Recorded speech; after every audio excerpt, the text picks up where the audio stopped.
그런데 이제 이 재즈의 전성기는 30년을 넘기지 못합니다. 거기에는 두 개의 이유가 있는데, 재즈 안의 이유가 있고 재즈 바깥의 이유가 있어요. 자, 재즈가 이렇게 대중화될 수 있었던 건 뭐다? 댄스 뮤직이 됐기 때문이라고 했잖아요. 근데 갑자기 이 댄스 뮤직을 연주하는 흑인 연주자들이 드디어 예술가적 자의식에 눈뜨는 거예요. 굉장히 위험한 거예요. 사장님의 입장에서 보면 굉장히 위험해. 내가 네 시다바리가 이렇게 되는 거야. 어? 나는 아티스트가 되고 싶어. 그래서 이때 새로운 재즈 안에서의 반동이 시작돼요. 우리는 예술가다. 우리는 너희들의 백인들의 오락을 위해 봉사하는 자들이 아니다. 우리는 나의 표현을 하고 싶다. 우리는 다시 블루스의 본질로 돌아가고 싶다. 그래서 이들은 난해해지기 시작합니다. 왜? 생각이 많으면 난해해지거든. 더 이상 이들의 음악에서 반주음악으로 춤을 출 수 없게 돼요. 너무 복잡해서. 스텝을 밟을 수가 없어. 이 시대를 이제 드디어 바로 비밥의 시대 혹은 모던 재즈의 시대라고 합니다. 이때 이 1945년부터 1960년 이 15년 사이에 이른바 재즈 광들이 좋아하는 모든 천재들이 다 등장해요. 찰리 파커, 버드 파웰, 디지 길레스피, 그리고 이 형들의 주전자를 들고 날렸던 마일스 데이비스, 존 콜트레인, 그리고 제가 가장 좋아한다는 소니 롤린스, 텔로니어스 몽크, 이런 정말 재즈의 가장 최고의 천재들이 이 짧은 시간에 다 등장하는데, 이들에 의해서 재즈는 드디어 예술로 승화되지만 그 순간 대중들은 안녕 재즈, 예술 열심히 하세요, 우리는 딴 데 가서 놀게요 하게 돼요. 이 재즈에게 있어서의 대중성을 빼앗아가는 새로운 문화가 등장합니다. 바로 그 이름은 로큰롤이었어요. 아까 제 처음에 언급한 에릭 홉스범은 40년대 말에서 50년대 초 사이에 재즈에서 로큰롤로 주도권을 옮겨가는 과정을 두고 굉장히 역시 학자답지만 너무나 명쾌한, 저는 정말 뛰어난 작자들이 있는 것 같아요. 천재들이. 뛰어난 천재들의 특징은 뭐냐? 굉장히 복잡한 얘기를 단 한 줄로 얘기한다라는 거야. 그걸 딱 어떻게 한 줄로 얘기하느냐면 로큰롤에게 존속 살해당한 재즈, 이 한 줄로 끝내버려. 근데 정말 정확한 표현이에요. 이 1950년대 중반에 등장한 로큰롤은 뒤에는 이제 역사가들이 꼭 리볼루션이라는 말을 붙여서 로큰롤 리볼루션이라고 합니다. 왜 로큰롤 혁명이라고 하냐면, 무슨 로큰롤이 혁명의 내용을 담은 혁명가라서가 아니에요. 로큰롤이 혁명의 이유는 로큰롤은 인류의 문화사상 단 한 번도 무너지지 않았던 룰을 드디어 무너뜨리기 때문이에요. 그래서 혁명적이라는 겁니다. 그럼 로큰롤이 무너뜨린 건 뭐냐?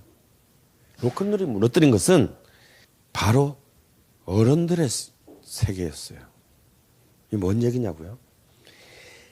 1955년이 될 때까지 인류의 문화사는, 모든 문화는, 그것이 양반의 문화건, 다시 말해서 귀족의 문화건, 피지비 계급의 문화건, 뭐든 상관없이 모든 인류에 존재했던 파푸아 뉴기니의 문화건, 이집트 왕조시대의 문화건, 부르봉 왕조시대 때의 문화건 간에 모든 문화는 뭐냐면 다 어른들의 문화였어요. 애새끼들의 문화라는 건 존재하지 않았다 이거예요. 애새끼들은 그저 자기 엄마 아버지의 문화를 모방하고 학습하면서 어른이 되어갔을 뿐이에요.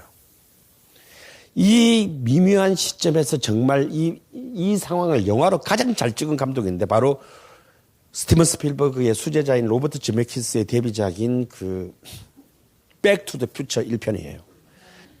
자, 우리 16세기에 예를 들어서 남쪽에 강강술래라는 노래가 있다고 생각해 보세요. 강강술래의 키즈 버전이 있을 것 같아요? 없어. 그냥 강강술래는 그냥 동네 아줌마 아저씨들의 것이야. 근데 애 새끼들도 그 노래를 부르면서 자랐을 거야. 그러다가 어른이 되어 간 거예요. 그리고 또 그 어른이 된 애가 또 지 새끼들한테 그걸 가르쳐 준 거예요. 그런데 1950년대 또 미국에서 또 해필이면 또 남부 지역에서 또 사고를 또 한 번 더 치게 되는데 갑자기 중딩 고딩 새끼들이 갑자기 엄마 아버지를 향해서 아버지는 좆도 몰라요. 하는 사건이 발생한 거예요. 처음에는 내 귀를 의심했어. 이 새끼가 돌았나? 근데 처음에는 좆도 몰라요 그러더니 좀 지나니까 등에다 칼을 꽂네. 인류 역사상 단 한 번도 일어난 적이 없었던 티네이저 10대들이 드디어 자기를 낳아주고 자기를 키워줬으며 자기를 또 역시 지배하고 있는 부모들에 대해서 분리 독립을 선언한 겁니다. 당신과 우린 달라요. 대화하지 맙시다. 암만 얘기해봐야 안 통할 것이니. 라는 새로운 시대가 열리게 되는 그 새로운 시대가 열리는 것을 상징하는 문화가 바로 로큰롤이다 이거예요. 1955년 여름에 여름 방학 기간 중에 어떤 영화가 하나 개봉됐어요. 그 영화의 제목은 블랙보드 정글이었습니다. 블랙보드가 뭐예요? 예, 흑판, 칠판이죠. 칠판이 있는 정글이야. 어디야? 학교, 교실이에요. 한국말로는 폭력교실로 번역됐어요. 그러니까 쉽게 말하면 문제아들과 선생들 사이에 갈등과 화해를 다룬 건데 이게 완전 대박이 났어요. 왜 대박이 났을까? 그는 현실 속에서 교실이 무너지고 있기 때문이에요. 마치 여고 괴담이 우리나라에서 60만을 동원하면서 대박이 난 이유가 뭐냐? 여고가 무너졌기 때문이에요. 반에 공부도 못하고 이쁘지도 않은 여학생 한 명 있어. 아무도 관심이 없어. 선생님도 관심이 없고 같은 학생도 관심이 없어. 근데 걔는 매년 그 자리에 있어. 왜? 귀신이니까. 이 얼마나 위대한 알레고리입니까? 걔는 늘 그 자리에 있는데 아무도 걔를 기억하지 못해. 다시 말해서 이쁘지도 않고 부모가 돈도 없고 공부도 잘 못하는 애들은 노바디라는 얘기 아니야. 존재하지 않는 존재. 그 함의가 이 호러 무비 안에 숨어 있어요. 그런데 이 블랙보드 정글의 맨 마지막 부분에 주제가가 나오는데 이 주제가가 이 10대들의 열광적인 반응을 타고 빌보드 차트 1위를 하게 됩니다. 10, 11 o'clock, 12 o'clock, rock, we're gonna rock around the clock tonight. 근데 정작 그 노래를 부른 아저씨인 빌 헤일리는요, 대머리에 뚱뚱한 40대 중년 아저씨였어요. 전혀 락하고 이미지가 안 맞는 애야. 얘는 그냥 불렀을 뿐이야, 그걸. 그런데 이게 영화의 인기가 더불어서 발표된 지는 1년이 지난 노래인데, 빌보드 차트 1위를 하면서 뭔가, 왜 이런 거 있잖아. 뭔가 불길한 일이 일어날 것 같다라는 것을 예고합니다. 자, 뭔가 이상하다라고 느끼는 순간은 늦은 거예요. 보통 우리 스릴러 보면 그렇잖아. 뭔가 이렇게 그 꼭 단역들이 이상하다 느낄 때는 이미 귀신이 곧 덮칠 때야. 그 전에 알아서 빨리 도망갔어야지. 근데 이 뭔가 이상하다라는 것이 느껴지는 순간이 뭐였냐? 그게 바로 혁명 전야였기 때문입니다. 자, 이 혁명을 이야기해서 시간은 좀 없지만 그래도 1950년대 미국사를 잠깐 이해할 필요가 있어요. 자, 미국은 아까 말한 대로 2차 세계대전을 통해서 드디어 세계 최강대국이 됐어요. 전 세계 자본주의의 70%를 점유합니다. 명실상부한 단독 선두 국가가 됐어요. 그렇게 하고 난 뒤에 맞이한 1950년대예요. 그래서 이 1950년대는 미국인에게는 골든 에이지, 황금의 연대예요. 풍요와 번영의 연대입니다. 이제 더 이상 가난도 공포도 없을 거예요. 우리는 이제 드디어 살아있는 최고의 천국을 건설한 거예요. 아무런 고난도 없을 거라고 생각했습니다. 그리고 여기에 아메리칸 드림을 뒷받침하는 위대한 사회적 개념이 발생해요. 바로 미드 클래스라는 새로운 사회적 개념이 등장합니다. 중산층. 이제 내가 비록 아버지한테 유산을 많이 안 받더라도 좋은 대학을 나오지 않았어도 그냥 사고 안 치고 묵묵히 블루칼라 노동자라도 일을 하면 교회 주택가에 살 수 있다는 확실한 믿음. 비록 다 그것이 평생을 통해서 일을 해서 벌어서 갚아야 되는 모기지론의 결과긴 하지만 그래서 중상층을 상징하는 세 가지가 뭐냐면 교회 주택가예요. 교회 주택. 그리고 자동차. 거실에 TV. 이 세 가지예요. 그 50년대에 가장 풍요와 번영의 백인 중산층의 가족에서 이제 더 이상 아무 문제도 없을 것 같았는데 바로 그 중상층 가정의 백인 10대들, 중딩, 고딩들이 사고를 친다 이거야. 그럼 도대체 얘들은 누구냐? 시키들은 2차 세계대전이 끝마칠 쯤에 태어난 애들이에요. 이른바 전쟁 베이비붐 1세대들이. 아무래도 전쟁의 끝자락에 태어났다 보니까 상태가 정상적이겠어요? 안 되겠어요? 상태 안 좋겠죠? 그런데 얘들은 비록 태어날 때는 좀 불안했지만 그런 말을 시작할 때는 이미 자기 조국은 세계 최강대국이 됐어. 그 앞에 세대만 해도 굶어 죽고 얼어 죽고 맞아 죽었는데 얘들은 드디어 정말 이런 묘사가 가능해요. 그런 말을 시작할 때부터 풍요의 붉은 카펫을 밟고 자라는 첫 번째 세대. 인류 역사상 최초의 세대가 돼요. 단 백인에 한해서. 얘들은 아무 문제가 없을 것 같았습니다. 모든 미국은 이 세대들을 축복했어요. 바로 우리가 수많은 난관을 뚫고 성취한 이 조국의 미래의 주인들이라고. 너무나 아름답게 성장했어요. 아무런 어려움도 아무런 모자람도 없이. 그런데 이들이 중딩이 되고 1학년, 2학년, 3학년 올라가는데 자기가 살고 있는 곳이 지옥이라는 것을 알게 됐어요. 뭔 지옥이냐.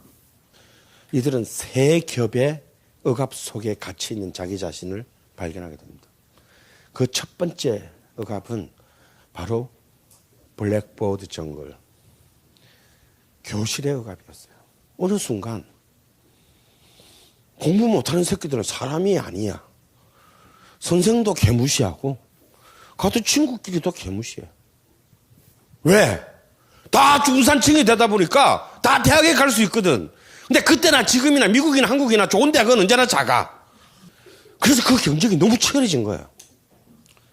얘들은 어느 순간에 1등이 아닌 자들은 존재하지 않은 존재가 되어가고 있는 사실을 발견합니다.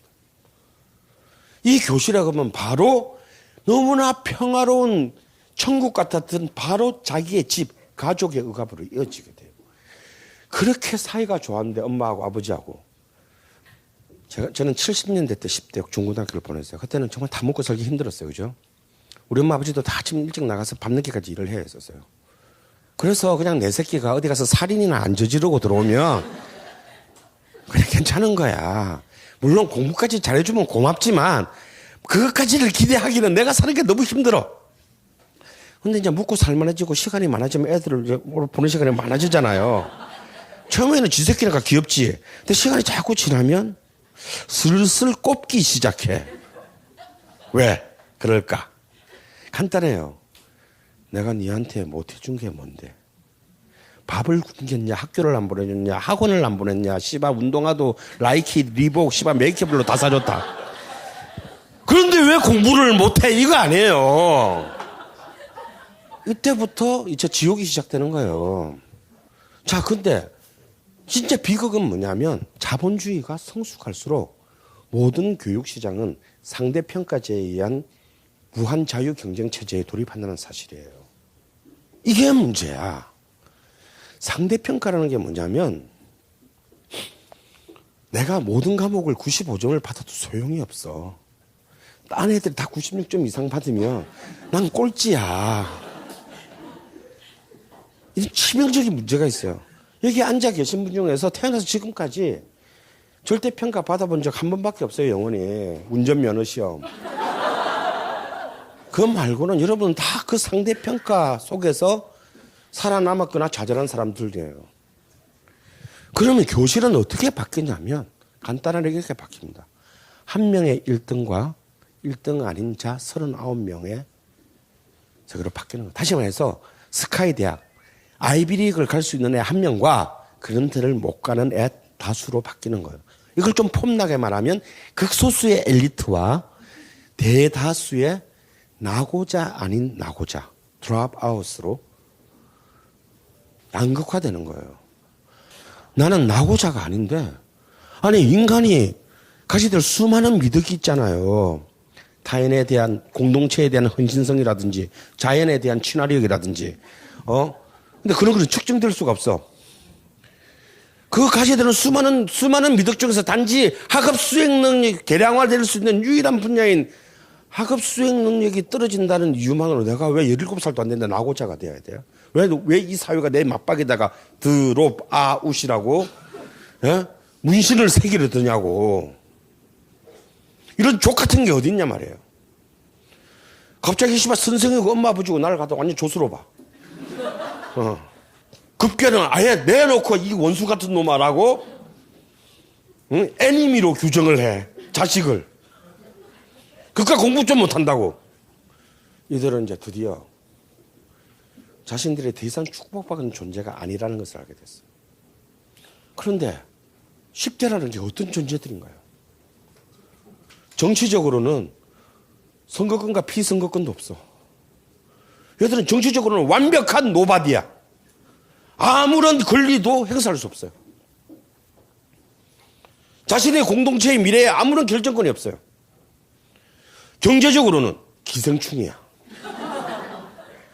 부모가 용돈을 끊는 순간 좆대 한마디로. 사회적으로는 청소년 보호법에 의해서 보호당하는 대상일 뿐이에요. 그래서 이들은 마지막 남은 문화에서 자신의 출구 전략을 선택합니다. 그래서 이들은 이 문화를 통해서 자신을 지옥으로 만들어 보라는 선생과 부모들에 대한 복수를 결심해요.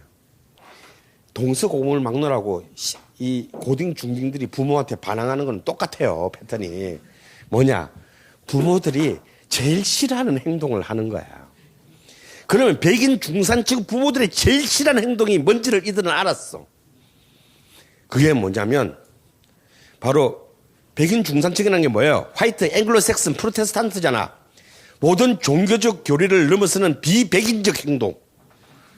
다시 말해서 음탕한 흑인의 밑바닥 문화를 받아들이는 거예요. 그 이름이 뭐냐면 바로 리듬 앤 블루스다 이거야. 자, 이 미국 가장 보수적인 백인 집단이 있는 미국 남부 지방의 테네시주의 멤피스라는 작은, 우리로 치면 전라남도 한평군 정도 되는 작은 지방 소도시가 있었어요. 근데 미국이 워낙 잘 살다 보니까 이 멤피스 같은 작은 도시에도 레코드 회사가 있어. 그 레코드 회사 이름이 선 레코드야. 진짜 촌스러운 이름이죠. 우리말로 바꾸면은 태양 음향 뭐 이런 정도 되겠습니다. 근데 이 선 레코드의 사장이 샘 필립스라는 백인인데 아무리 동네 레코드 회사지만 갑자기 50대 중반이 되면서 매출이 격감하는 거야. 이게 왜 격감하냐고 동네 시장 조사를 해봤더니 이때까지 지판을 사주던 동네의 10대들이 더 이상 백인 판을 안 사고 몰래 흑인 동네 가가지고 흑인들의 판을 사가지고 갖고 와서 놀기 시작하는 걸 본 거예요. 아니 이런 그 새끼들이 사는 판이 뭔가 했더니 바로 말했던 리듬앤 블루스더라 이거야. 여러분 리듬앤 블루스 여러분 다 아는 것 같지만 여러분이 아는 리듬앤 블루스는 리듬앤 블루스가 아니에요. 오리지널 리듬앤 블루스는 뭐냐면 쉽게 말하면 흑인 거주 지역의 개 양아치들의 하위 문화였어요. 뭔 얘기냐면 흑인 거주 지역에서도 엘리트는 재즈를 해. 연주를 하려면 너무 어렵잖아. 여러분 트럼펫 하나 제대로 보면 얼마나 어려운 줄 알아요? 우리가 보기에는 그렇지만 흑인 애들 속에서도 트럼펫 불고 저 카튼 클럽 아침에 저녁에 출근하는 형들은 너무 부러운 대상이야. 근데 내가 그렇게 부르면 씨발 너무 노력을 많이 해야 돼서 하기 싫어. 그런데 놀고는 싶어. 저렇게는 못하고. 그런데 1942년 3년도에 2차 세계대전 끝날 쯤에 앰프라는 증폭 장치가 개발돼서 돼. 야 이거 너무 좋아. 그냥 사가지고 꽂으면 꽝 하고 큰 소리. 원래 무시한 게 큰 소리 좋아하는 법이야. 그러니까 정교하게 연주는 못하는 대신에 째 꽂아가지고 에라이 씨발 하고 꽝 했을 때 그 사람들이 깜짝 놀란 게 너무 좋아. 그래서 가장 단순한 편성. 기타, 베이스 드럼, 피아노 베이스 드럼, 코드 3개, C7, F7, G7. 장장장장장장 하면서 근데 아는 거는 전부 다 씨발 완전 저속하고 없는 태폐적인 말밖에 없어. 그게 리듬 앤 블루스예요. 가령 예를 들어서 하나 보여드릴까요?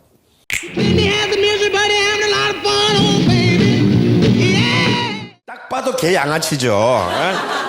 그러니까 이거는 그나마 자료에 남은 거니까 많이 순화된 거예요. 이 노래는 이 노래의 주제는 한 줄로는 원조 교제예요.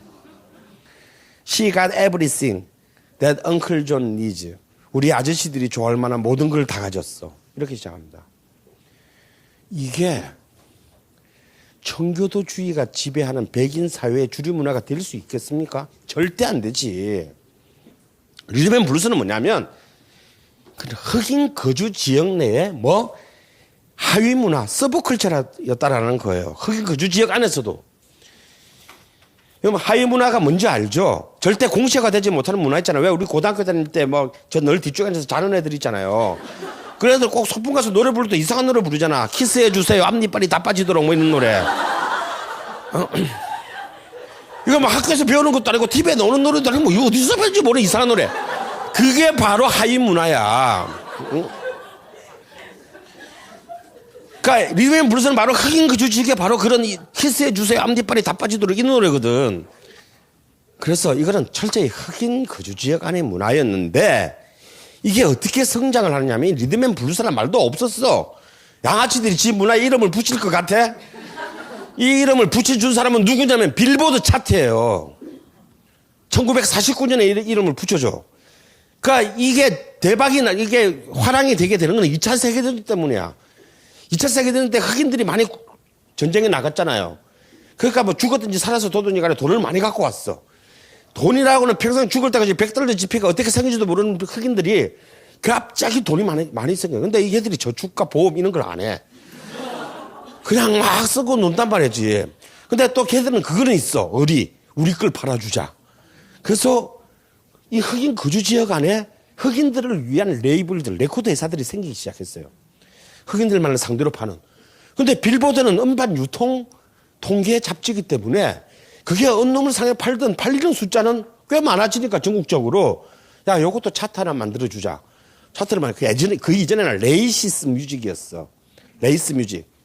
그러니까 타인종 음악이었는데 그건 좀 이름 이상하잖아. 그래서 좀 폼나게 만들어줄까 꽤 팔리는 것 같은데 보니까 굉장히 딱 편성을 보니까 뭐예요? 재즈잖아요. 악기 편성을 보면 재즈인데 존나 빠르지. 재즈의 리듬에서 얘기 그래 갖고 왔구나. 리듬 앤 보컬은 블루스 보컬이네. 리듬 앤 블루스 라고 이름을 붙여준 거야. 이 음악을 50년대 이제 백인 중산층의 10대들이 몰래 사들고 왔어요. 야, 오늘 헬리네 집 엄마 아버지 어디 놀러 갔대. 가서 틀어놓고 씨발 술 마시고 담배 피고 춤추고 눈에 선하지 않습니까? 여러분의 몇 년 전 모습. 그래서 샘 필립스는 아까 그 아저씨 있잖아요. 선 레코드의 샘 필립스는 그 꼴을 보면서 내가 근데 저 판을 만들 수는 없잖아. 흑인에 데려다가. 그랬다 얘는 백인 사이에서 매장당할 거 아니에요. 근데 얼굴이 하얀색인 놈이 저런 노래를 부를 수 있으면 나는 돈방석에 앉을 텐데 라고 생각했는데 그런 놈이 있어야지. 그런데 1954년 여름에 19살짜리 트럭 운전사, 남루한 트럭 운전사 청년이 와서 오디션을 신청해요. 그래서 또 늘 오는 그 스타가 되고 싶은 미친 돈 없는 앤가 보다라고 생각을 했는데 그때는 $4만 내면 오디션을 받을 수 있었거든. 근데 스튜디오에 부스 들어가서 하우스 밴드로 노래를 딱 부르는 순간에 샘 신봤다 하고 외치게 돼요. 생긴 거는 멀쩡한 키 185cm의 백인인데 노래를 부르는 순간 흑인의 목소리가 나온 거야. 그 이름은 바로 엘비스 프레슬리예요.